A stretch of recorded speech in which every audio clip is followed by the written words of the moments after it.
একা সংসারের মানুষরা যদি বাড়িতে কিছুদিন না থাকে তাহলে বাড়ির অবস্থাটা কেমন হয় সেটা আপনাদেরকে একটু দেখাই।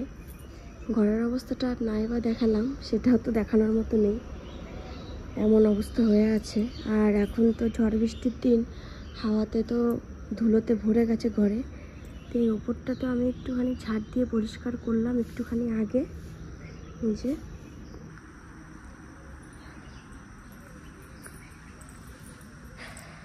এই যে এইগুলো এখন আমি বসে বসে একটু তুললাম।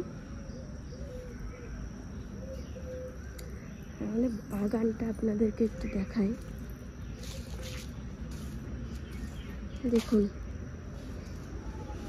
গাছপালার কি অবস্থা, গোটা বাগানটার কি অবস্থা।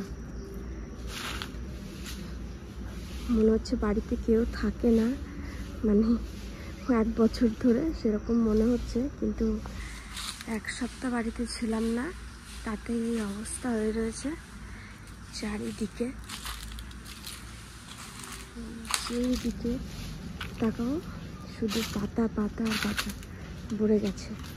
1 সপ্তাহ ছিলাম না, গাছপালাতেও জল দেওয়া হয়নি। গাছগুলোর তো কেমন অবস্থা। ছাদেও কিছু গাছ আছে, সেইগুলো কালকে রাতে বাড়িতে এসে জল দেওয়া হয়েছে, তাও সে মরার মতনই হয়ে গেছে, জানি না বাঁচবে কিনা।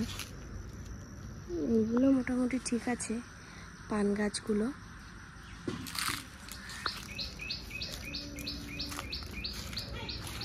চারিদিক আমি যেহেতু একা একা থাকি, তো আমি কোথাও যদি যাই আমাকে বাড়ি এসে কিন্তু এই প্রবলেমগুলো ফেস করতে হয়। তো কে কে আমার মতো এই অবস্থাতে পড়েন অবশ্যই কিন্তু জানাবেন।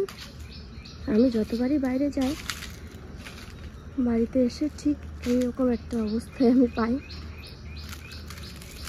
এখন এইগুলো সব আমাকে পরিষ্কার করতে হবে।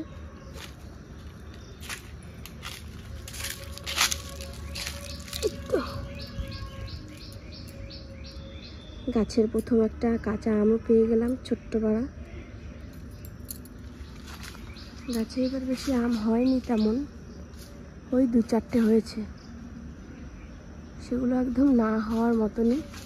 আর পুরো গাছে পাতা ভর্তি, পুরো গাছটাই পাতা ভর্তি, কোনো আম নেই। আর বছরে যা আম হয়েছিল গাছে প্রচুর পরিমাণে, কিন্তু এবার তার 1 ভাগও হয়নি।